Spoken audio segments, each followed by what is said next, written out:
welcome to Chris Parkin Shooting Sports. This is a Ruger American Rimfire 17 HMR.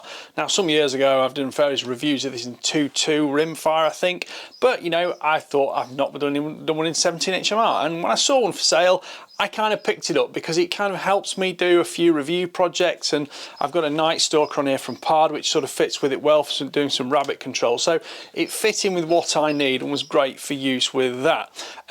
So starting at the front, we've got a SAC sound moderator on it, which doesn't come as standard, but it's what I've put on it. This is a used gun, remember, so you know you got to take that into account when I talk about what it came with and what it's with. It has actually got iron sights on it, but I've removed those. It did come with them, which was great. The barrel is 18 inches, which is 457 millimeters.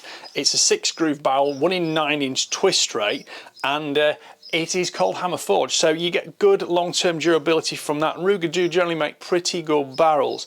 Now, it is advertised to be free floating within the forend, but to be honest, I'm not just 100% about that. It's not in hard contact all the time, but it is a teeny little bit variable, so just be aware of that.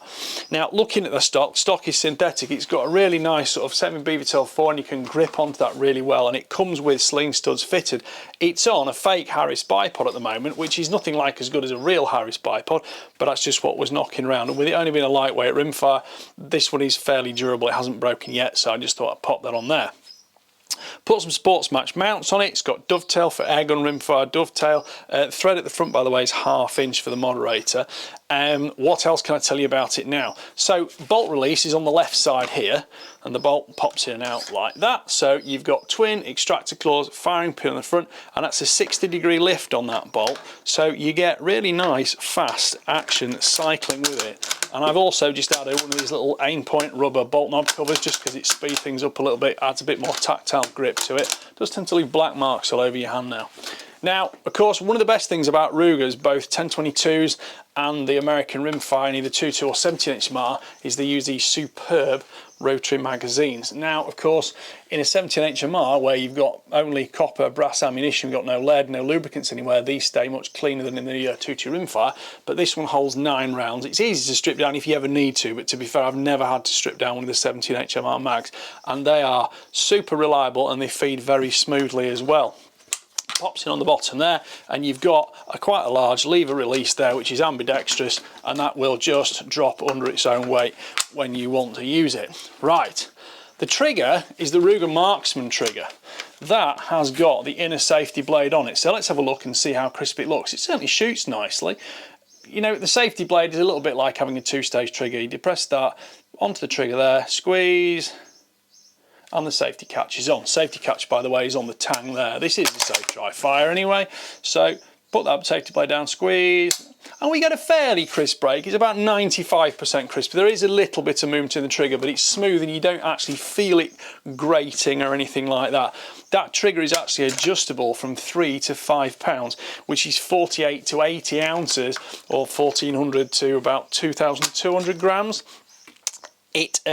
It's nice and shooting. It's a hunting rifle. It's not, you know, a super target machine, and that's what it's all about. So, you know, real world conditions. There's plenty of space in the trigger guard if you're shooting with gloves. And it's got a nice reach to the trigger as well, actually. It's not too sort of baby sized in itself. Length of pull's 13.75 inches, which is 349 millimeters. So again, you get quite a good reach on it, and because it's a rimfire, you might be using it from a vehicle, you might be using it from sticks, this, that, and the other improvised conditions.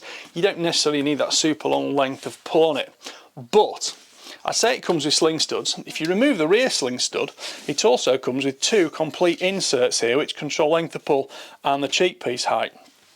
I put the other one that came with it somewhere in the armoury, but imagine that bit there removed from that bit.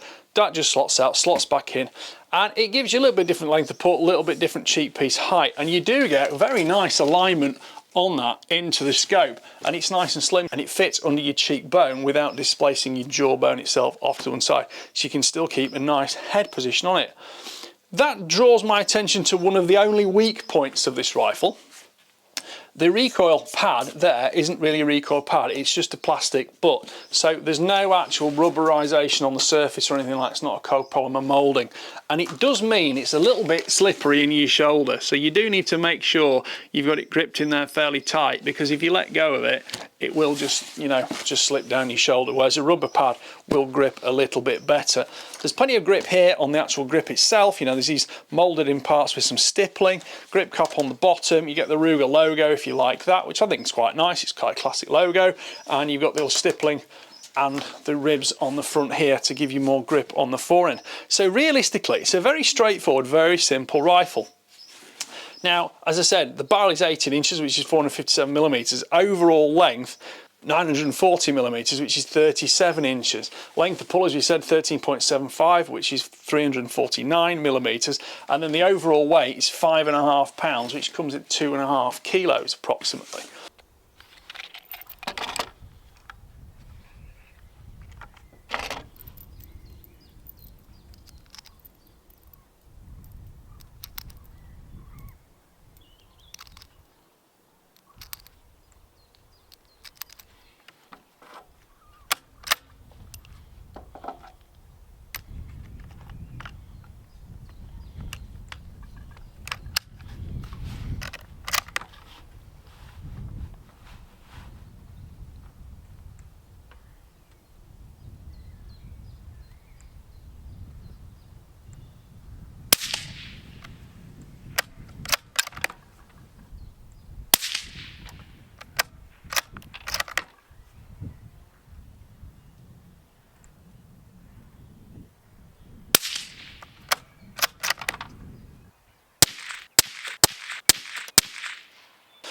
Now, what else can I tell you about it? The gun has really given me no problems at all out shooting. I've mounted a couple of scopes on it. One was a thermal, one was a night vision. So I'll be absolutely brutally honest. Night vision scopes, even in day mode, it's still not quite as crisp and precise as aiming with a proper conventional daylight optical rifle scope. So I think the group sizes probably suffered a teeny tiny bit, but to be fair, on paper, they're absolutely fine. Now, the ammunition I used through it was Hornady. I had 17 grain VMAX, I had 20 grain XTP, and I also had some of the NTX in 15.5 grain. Now, I didn't get data on the 15.5 grain, but the 17 grain VMAX gave me 2,582 feet per second, which equates to 251 foot-pounds. The 20 grain XTP, which is the hollow point bullet, gave me 2,428 feet per second, which is 261 foot-pounds. So a teeny little bit more. I don't really have a preference, to be honest. Both of them shoot pretty well, and I tend to favour the 17 grain VMAX purely because I just have a lot more of it and it stays to be consistent with that. Some guns do prefer the feeding of the 17 grain VMAX as opposed to 20 grain XTP, but this gun wasn't subject to that. It fed both of them absolutely fine from that magazine. You get a really nice smooth feed with no plat damage at all. Extraction and injection was fine for 99.9% of the time. I did once get a failure to extract, and I did have to inspect the case. I had to dig it out with a little penknife, and I inspected the case and it was a split neck on it, so I'm going to blame the case for that one on that occasion. But I've had about 400 rounds through it and it's only done that once, so in fairness I can't really criticise the gun for that. It's just a fact of life. I can't tell you how old this gun is, but I know what I paid for it. It came through a shop at second and very, very good price. New, these are about 400, 450-ish. I'm not quite sure. Depends on your market. You need to really look at your country's dealers and see what they're doing them for. But I'm very pleased with the way it's worked out. It's been a really nice gun to handle, to shoot, and to use for actual hunting itself. And I do like straightforward, simple guns without too much faff and hassle with them when I go hunting. But having the lightweight synthetic stock means you don't have to worry about little bumps, scratches, this, that and the other, whereas a walnut stock or something that's a bit of a safe queen, you're going to be absolutely paranoid about all the time. And this is not that gun. It is a tool to do a job, and it does that job very well. I've shot a few hares with it several months ago, but I've been shooting quite a lot of rabbits recently, and it is, as of usual, 17 HMR. Absolutely perfect for shooting rabbits, because out to 150, 175 metres, you know, wind aside, it's just doing the job for you without as much ballistic calculation required. And of course, a scope like this in daylight or nighttime mode, this is the Night Stalker, it does give you the rangefinder, the readout and the correction on the reticle anyway, so it makes it a super easy job. So really, what can I say to sum up? Well, I tell you what, the one last thing I haven't actually done is I haven't weighed the trigger as the rifle's come to me. It certainly seems more than acceptable in terms of how it's been shooting, but let's just see what it does actually weigh. And that's coming in at 1132 grams, which is 2 pounds 7.9 ounces. I think most people will be very satisfied with that. If I just take that off there, you can probably see underneath. They just squeeze over these aim point rubber bolt knob covers. But I can't get this one off now.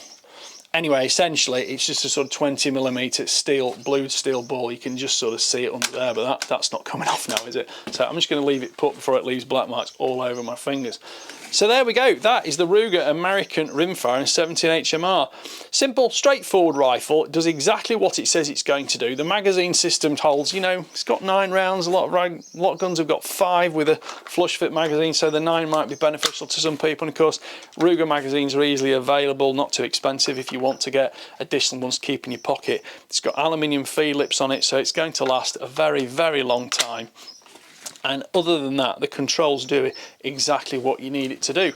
So yes, upsides, pretty much everything I've said. Downsides, I think it might just want a rubber recoil pad on it, or maybe just a stock cover, something there. Just because for me personally, I'd like it just to be a little bit more grippy. And although it does advertise it as it's a free float, the stock is fairly, you know, entry-level injection moulding, and you know, you can clearly see there's no clearance, and you do get a little bit of movement in it, which you can probably see on the ceiling camera there. So that's that. But again, does it actually affect the accuracy? No, it hasn't, and the precision from the rifle is visible on target anyway. The accuracy is the day-to-day, will it hit what you're aiming at? And to be fair, it has. So there you go. Right, there's my review of the Ruger American Rimfire 17 HMR. Thank you for watching. Please like, subscribe, comment, click the notification bell. And if you're going to the National Shooting Show this weekend in Harrogate, I might even see you there. So say hello if you see me. Thanks for watching. Bye for now.